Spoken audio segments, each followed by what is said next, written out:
Namaskar.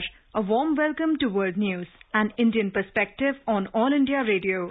This is Ramya and with me is Renuka, bringing glimpses of the major developments of the day from across the globe. Over the next half an hour, we shall bring you the latest from the world of politics, economy, sports, entertainment and more.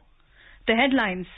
India and Israel adopt vision statement to pave way for defense cooperation in future.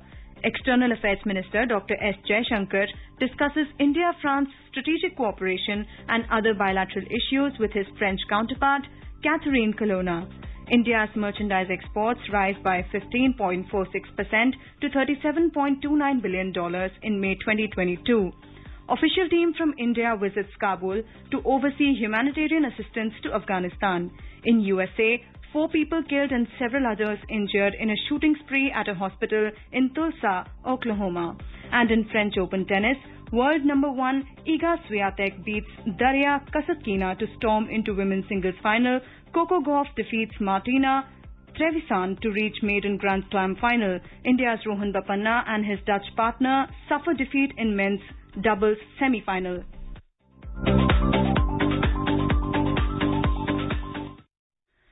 India and Israel discuss key issues pertaining to defense cooperation and global and regional scenarios.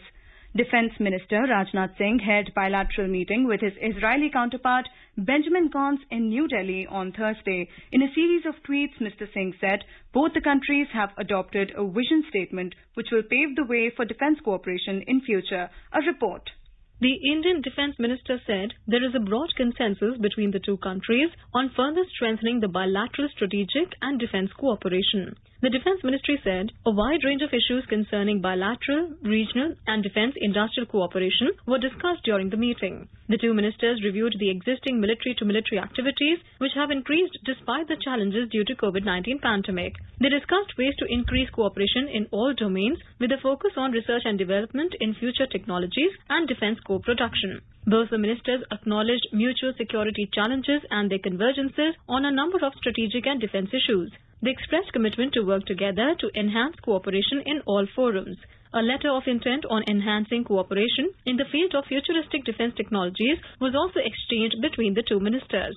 Earlier in the day, Mr. Gantz visited the National War Memorial and paid homage to the fallen heroes by laying a wreath at the monument. He was accorded a ceremonial guard of honor before his bilateral meeting with Mr. Singh. The visiting dignitary reached New Delhi on Thursday on an official visit to India. It is his first visit to India with a aim to strengthen the defence ties between the two countries. Defence cooperation has been one of the significant pillars of the bilateral cooperation. This year marks the 30th anniversary of the formation of the official diplomatic ties between India and Israel. This is Saira Mujtaba for World News All India Radio. Deputy Prime Minister and Defence Minister of Israel Benjamin Gantz, who is on an official visit to India, called on Prime Minister Narendra Modi on Friday. The leaders reviewed the rapid growth in defence cooperation between India and Israel over the past few years. Mr. Modi encouraged Israeli defence companies to benefit from opportunities of co-development and co-production in India. Later in a tweet, Mr. Modi said he was pleased to meet Deputy PM and Defence Minister of Israel Benjamin Gantz. He said, as we mark 30 years of full diplomatic relations between India and Israel, our defence cooperation is expanding and diversifying to include joint research, development and production. Mr. Gantz in a tweet said, as India and Israel mark 30 years of excellent ties, the meeting gave the opportunity to review the full range of India-Israel relations and reiterate the commitment to expand cooperation for the security and prosperity of both nations. External Affairs Minister Dr. S. Jaishankar has reached Bratislava on a 5-day visit to Slovakia and the Czech Republic on Thursday. During the visit to Bratislava, Dr. Jaishankar will call on Prime Minister of Slovakia, Eduard Heger, and will hold bilateral discussions with his Slovak counterpart, Ivan Korchok. He will also attend the GlobeSec 2022 forum and speak on the topic taking friendship to the next level, allies in the Indo-Pacific region. On the sidelines of the forum, the External Affairs Minister is scheduled to meet Minister of European and International Affairs of Austria, Alexander Schallenberg. During his visit to the Czech Republic, Dr. Jaishankar will hold discussions with his counterpart, Jean Lipavsky. The meeting will provide an opportunity for a comprehensive review of the bilateral cooperation. The Czech Republic will be taking over the EU presidency from 1st of next month. The External Affairs Minister will also interact with a cross-section of the diaspora, including Indian students in Slovakia and the Czech Republic. India has traditionally enjoyed close and friendly ties with both Slovakia and Czech Republic. The External Affairs Minister's visit will impart further momentum to bilateral relations with the two Central European countries. External Affairs Minister Dr. S. Jaishankar on Thursday discussed India-France strategic cooperation and other bilateral issues with his French counterpart, Catherine Colonna. In a telephonic discussion, both ministers also spoke about the Ukraine conflict and the Indo-Pacific. Dr. Jaishankar said in a tweet that he is looking forward to an in-person meeting with Ms. Colonna. External Affairs Ministry on Thursday said that the visit of an official team from India to Kabul is about humanitarian assistance to the people of Afghanistan. Briefing media in New Delhi on Thursday evening, External Affairs Ministry spokesperson Arindam Bagchi said India has been providing humanitarian assistance in various forms. He said the ongoing visit is to oversee the delivery of this assistance and have discussions with the relevant people for that. He added that India has historical and civilizational ties with the Afghan people, and these long-standing ties will continue to guide India's approach to Afghanistan. More in this report. India decided to extend humanitarian assistance to Afghan people. Several shipments of humanitarian assistance consisting of 20,000 metric tons of wheat, 13 tons of medicines, 5 lakh doses of COVID vaccine have already been dispatched to Afghanistan. These consignments were handed over to the Indira Gandhi Children's Hospital in Kabul and several humanitarian organizations. In addition, the process of sending more medical aid and food grains to Afghanistan is underway. India has also gifted 1 million doses of indigenous COVID vaccine Covaxin to administer the vaccine to Afghan refugees in Iran. It has also assisted UNICEF by supplying almost 60 million doses of polio vaccine and 2 tons of essential medicines. Humanitarian assistance provided by India has received a widespread appreciation in Afghan society. With Diwakar, Bhupendra Singh, AIR News, Delhi. On reopening of Indian Embassy in Kabul, Mr. Bagchi said, given the deterioration of situation in Afghanistan last year, the ministry had to pull out its India-based officials. Afghanistan में बिगड़ती सुरक्षा स्थिति को देखते हुए हमारे India based अधिकारियों को वापस लाने का एक डिसीजन लिया गया था। हालांकि लोकल स्टाफ ने कार्य करना जारी रखा था और अभी भी है, और वो हमारे परिसर का उचित रखरखाव सुनिश्चित करते हैं और हमारा लोकल स्टाफ भी मानवीय सहायता कर रहे हैं। External Affairs Ministry on Thursday said India's approach is guided by its energy security requirements. Replying to a query on Russian oil, Ministry spokesperson Arindam Bagchi said many regions and countries have taken policy decisions recently with a similar perspective. He reiterated that this is not an India-related issue at all. German Ambassador Walter Lindner said differences over the Ukraine crisis won't impact ties between India and Europe. Mr. Lindner, however, said it is important to oppose Russia's actions to avoid similar incidents in other parts of the world. He said Germany has never really pressured India over its position on the conflict in Ukraine. Mr. Lindner met the media in New Delhi before completing his term at the end of this month. India has called for an end to the hostilities in Ukraine and a return to diplomacy and dialogue. New Delhi has also emphasized the need to respect the territorial integrity and sovereignty of all states. In today's Hotspot section, we bring you a discussion on increasing connectivity between India and Bangladesh. In conversation are Beena Sikri, former diplomat, and Simran Sodhi, journalist. Today we are discussing India-Bangladesh relations, especially in light of the fact that a new passenger express train has been launched between India and Bangladesh, and we see that increased connectivity between India and Bangladesh will lead to better relations, as we have seen both countries develop strong bilateral ties in recent years. Ambassador Sikri, how do you think this ties into increased connectivity and also leading to further strength in bilateral ties? I think this is a very significant and important step. I think that the vision of Prime Minister Sheikh Hasina and Prime Minister Modi has very much been focused on connectivity in every sphere of activity. Now, here we're talking about rail connectivity. And certainly in rail connectivity, the target has been to restore all the links between India and Bangladesh that were destroyed or cut off after the 1965 Indo-Pakistan War. And it's taken a long time. It's taken more than 5 decades to do this. But I'm very glad that all these very significant rail connectivity between India and Bangladesh have been restored. This is the third railway line, Mitali Express between New Jalpaiguri and Dhaka. We already have the Maitri Express between Kolkata and Dhaka, and we have the Bandhan Express between Kolkata and Khulna. So this really restores our links to the time when many people would even be living in the then East Pakistan and working in Kolkata. There were such good rail connections that you could on a daily basis commute. And so this is very significant because it greatly helps the trade and investment relations between Bangladesh and India. We know that there's agreement that you can move containers by rails. It also facilitates tourism. People can move between India and Bangladesh, and also education, because we do know, for example, in the New Jalpaiguri in West Bengal region, there are many Bangladeshi students studying in the schools there, in Kalimpong and Darjeeling and so on. And this train connectivity is very valuable for that. But I think a very important aspect of this connectivity, the road connectivity, rail connectivity, and water connectivity that is being developed between India and Bangladesh is that it has a sub-regional significance as well. It's not just for India and Bangladesh. It is very much for the sub-region. And in this case, I mean the BBIN region, Bhutan, Bangladesh, India, and Nepal. And certainly these rail connectivities facilitate the improvement of trade, of intra-country trade within South Asia. And this is very important that we are getting these linkages between India and Bangladesh. We have seen that in a lot of interconnectivity between India and Bangladesh, we have seen a bilateral benefit and a very strong sub-regional benefit. Say, for example, in the power sector, sale of electricity, India is now supplying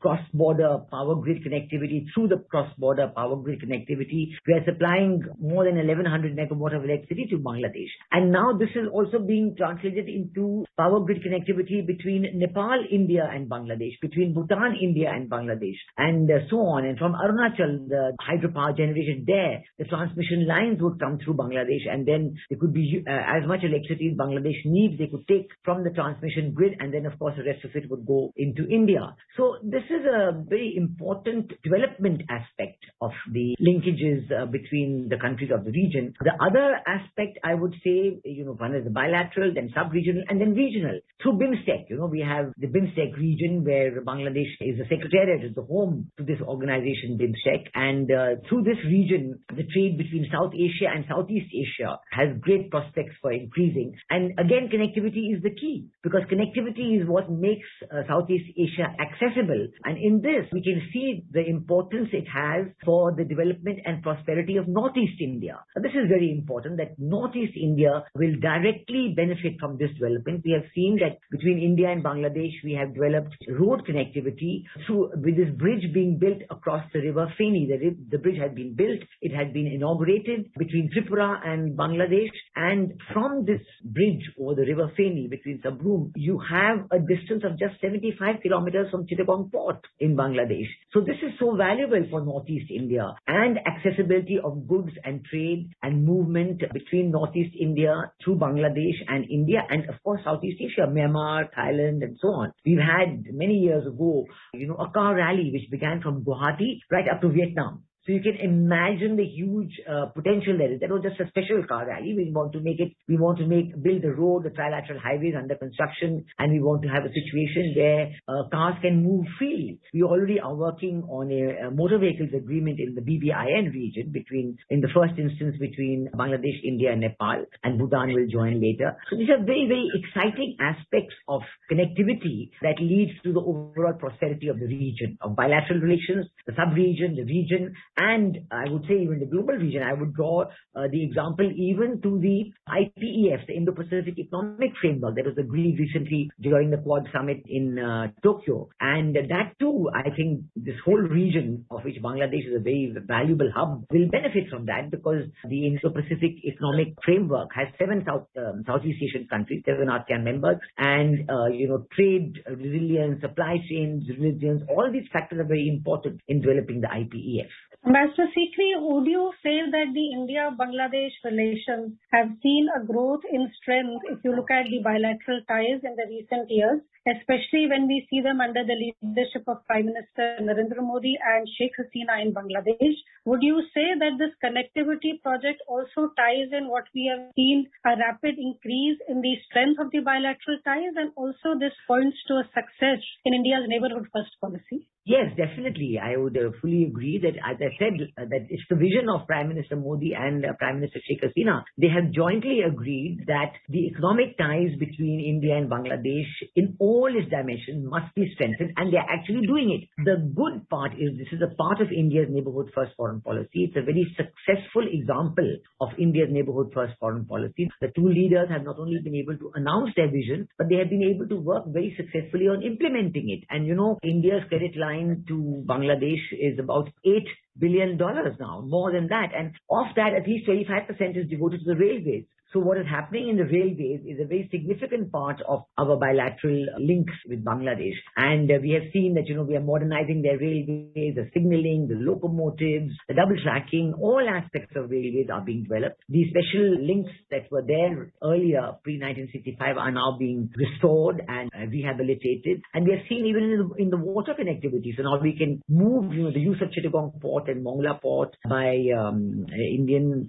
traders and investors is very important because it sharply cuts the time taken for traded goods to move between India and Bangladesh. Earlier they were using a route, say, was coming from Delhi, so Delhi to Mumbai, Mumbai to Colombo, Colombo to Singapore, and then from Singapore it would come to Bangladesh, sometimes via some other one more stop. So it's quite incredible that why it was doing that. This would take 3 to 4 weeks. Instead, if you do it directly, it's just 10 days. So I think this is very practical. We've seen the practical benefit. We have seen that the trade between Bangladesh and India has increased enormously. It's in the, crossing the $10 billion mark. Which is absolutely remarkable. So the benefit of this is being felt by all sectors of the community in India and Bangladesh. The people on both sides, we've seen increase in the medical tourism. A lot of people coming from Bangladesh to India. I think Bangladeshi visitors to India are now the single largest tourist groups coming to India. They come for medical tourism, for education, for pilgrimage, just to visit India. And it's been really successful. And Indian visitors are also going to Bangladesh with great interest now. So I think that it's a success it's a model relationship today. And I think that other countries in the region can certainly look to how India and Bangladesh have developed a relationship to mutual benefit. This is the important part. It's a win-win situation. There's complete mutual benefit in the way it has developed. That is why it is so readily accepted and welcomed by the people of India and Bangladesh. And it is not a zero-sum game. And that is why the trust and confidence is building up strongly between India and Bangladesh. Mr. Sikri, how much do you think should we also, when we analyze the growth and the strength of the India-Bangladesh ties in the recent years, we see the trains that have been launched, the increased connectivity, we have seen high-level visits from both nations taking place. How much do you think is it also because of a very strong political leadership at the top, both in India and Dhaka? And we see that both political leaders have also striven for a better bilateral tie. How much do you think the political leadership and the will at the political level then adds to the strength in bilateral ties?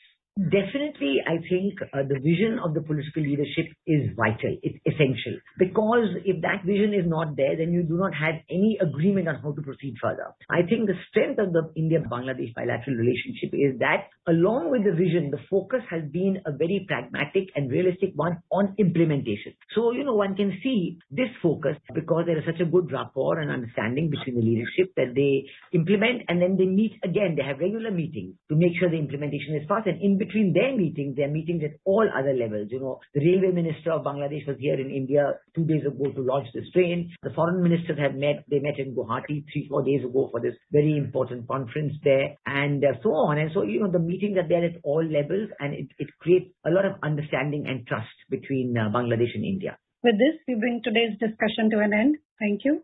Thank you.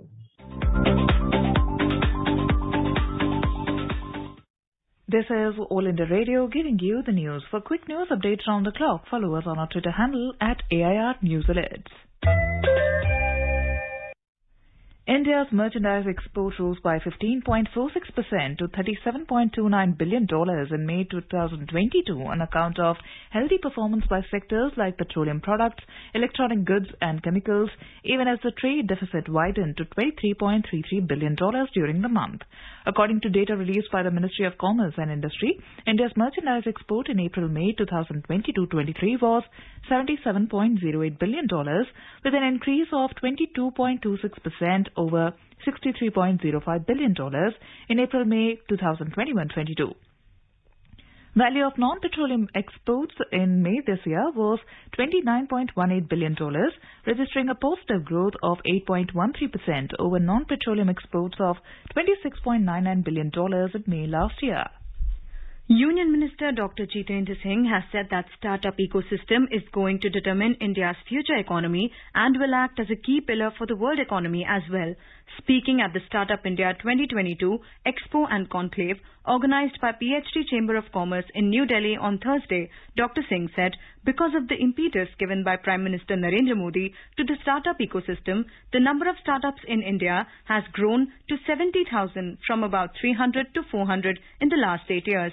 The minister advised the budding startup entrepreneurs to look beyond the IT, computer and communications sector to the most unexplored and richest farm sector, which is awaiting a huge tech revolution after the Green Revolution. Calling for promoting agri-tech startups in a big way, the minister said agriculture is one of the most important pillars of the Indian economy as it accounts for around 20% of the GDP.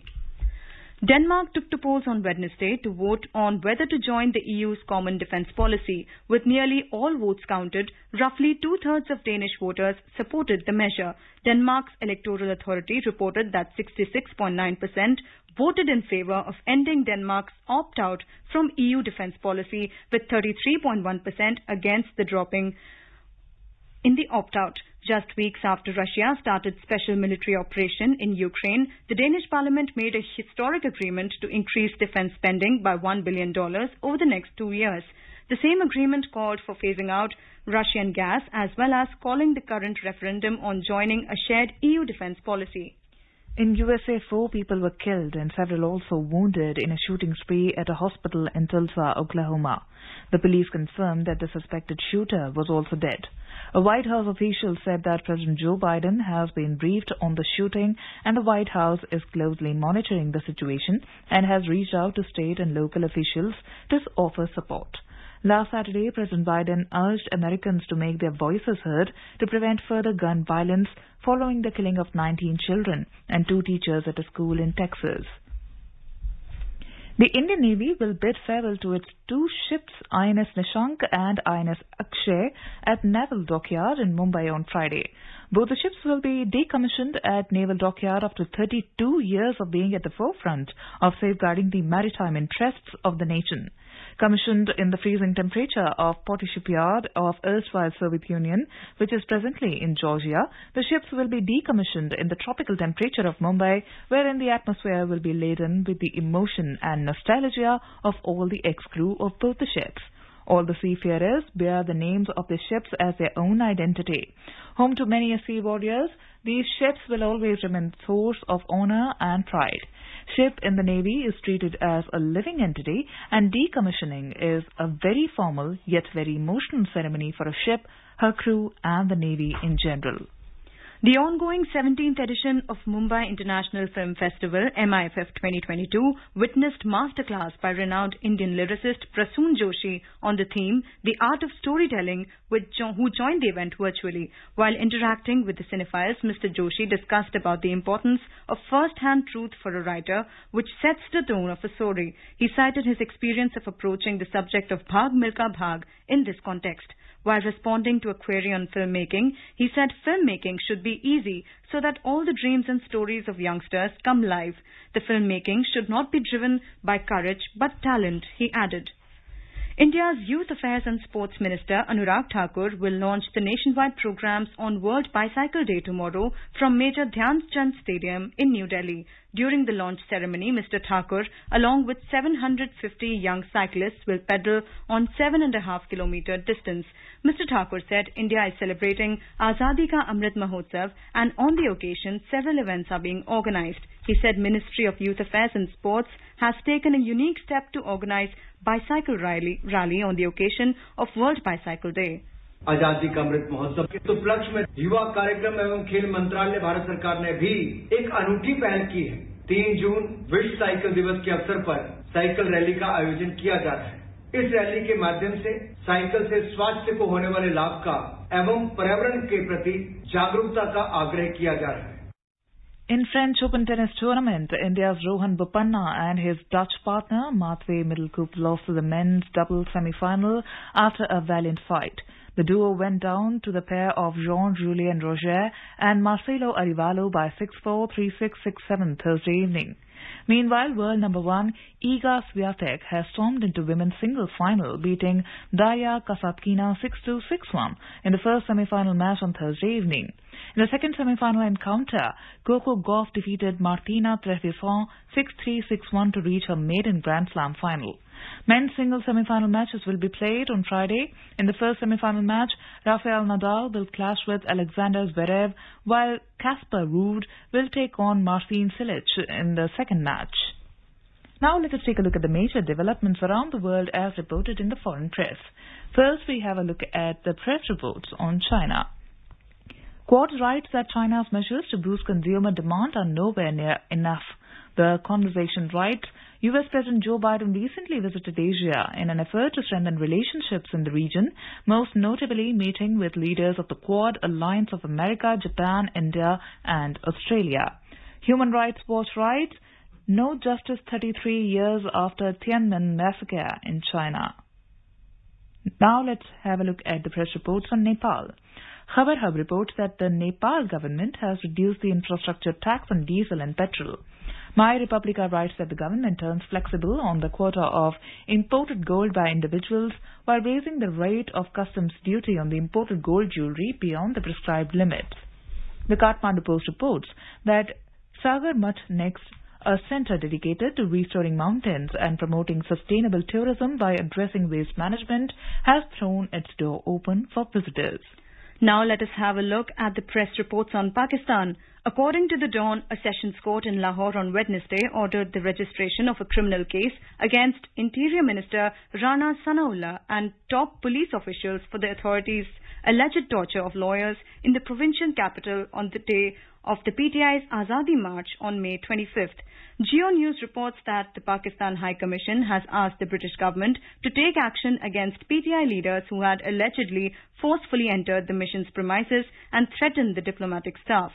Now let's have a look at the press reports on Balochistan. According to the Balochistan Post, Baloch pro-independence groups have claimed responsibility for the attacks targeting the Pakistani forces in separate attacks in different areas of Balochistan. India and her culture are arguably one of the oldest in the world. Indian creativity, ingenuity and unparalleled craftsmanship are showcased in artifacts that were taken away from India and now are making their way back to our country, thanks to the untiring efforts of Prime Minister Narendra Modi. The urgency with which India is working to restore her stolen heritage began with the Modi government.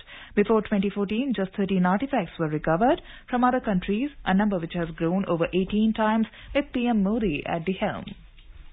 And now, a quick look at the headlines once again. India and Israel adopt vision statement to pave way for defence cooperation in future. External Affairs Minister Dr. S. Jaishankar discusses India-France strategic cooperation and other bilateral issues with his French counterpart, Catherine Colonna. India's merchandise exports rise by 15.46% to $37.29 billion in May 2022.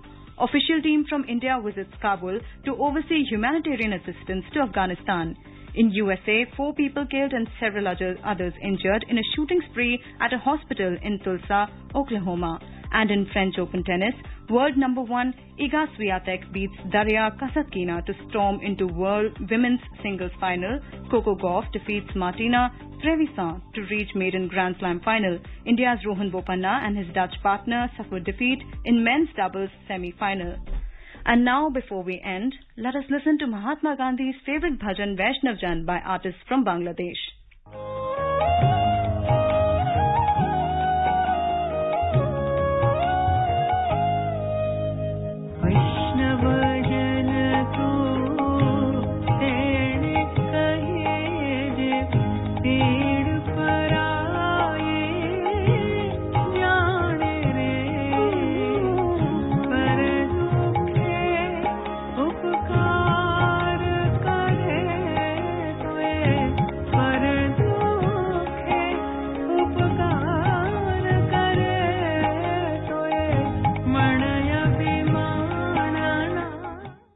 And with that, we end this bulletin. We'll be back at the same time tomorrow with the next edition of World News.